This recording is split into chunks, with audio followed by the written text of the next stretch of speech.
The gentleman from Pampanga. Yes, Mr. President, just a clarification. Will there be other Supreme Court employees who will be testifying today? Or I do not know. may the defense counsel? As of today, none, Your Honor.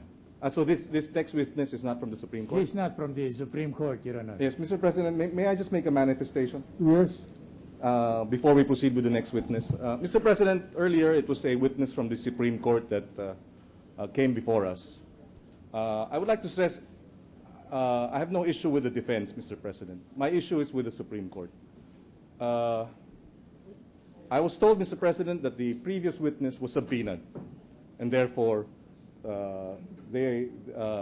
Bayuga, Attorney Bayuga, was here on the strength of a subpoena.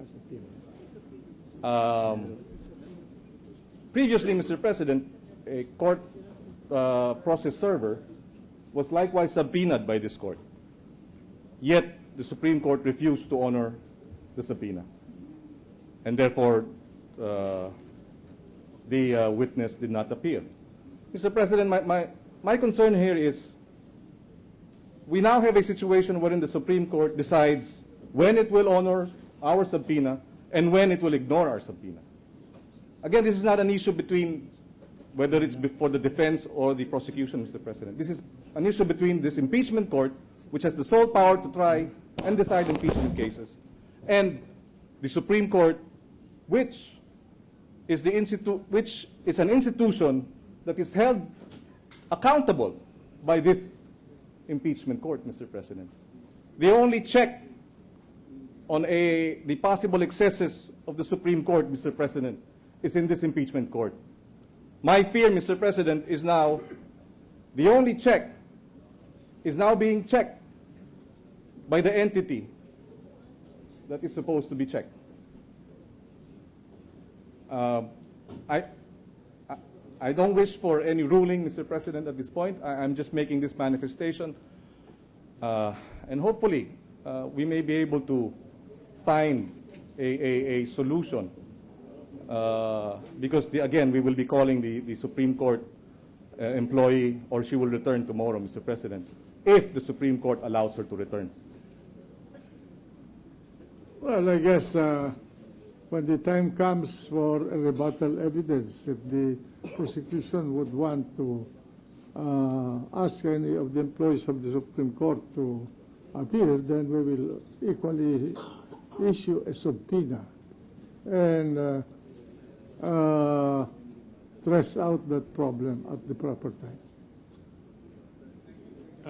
In this along this line, Your Honor, may we be permitted? Only 1 minute statement, Yes, Your Honor. proceed.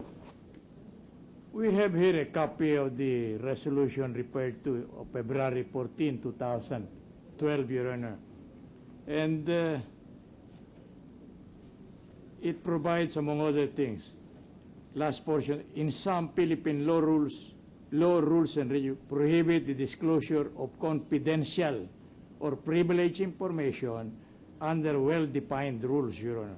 At the most basic level and subject to the principle of committee, members of the court officials, employees may not be compelled to testify on matters that are part of internal deliberations and actions of the court in the exercise of their adjudicatory functions and duties, while testimony on matters external to their adjudicatory functions and duties may be compelled by compulsory processes, Your Honor. I'm just reading from Yes, this. at any rate, I was informed by the Office of the Legal Counsel that Ms. Bayuga was also subpoenaed on February 1st upon the request of the prosecution. And she complied. She appeared here on February 1st in response to the subpoena issued to her. So maybe the matter that was the subject of her examination today, as well as then, are not considered confidential by the Supreme Court. So, proceed. With the kind permission of the Honorable. Mr. Witness, Tumayo po kayo. tayo po. Pakitaas lang po ng kanang kamay. do you swear to tell the truth, the whole truth, and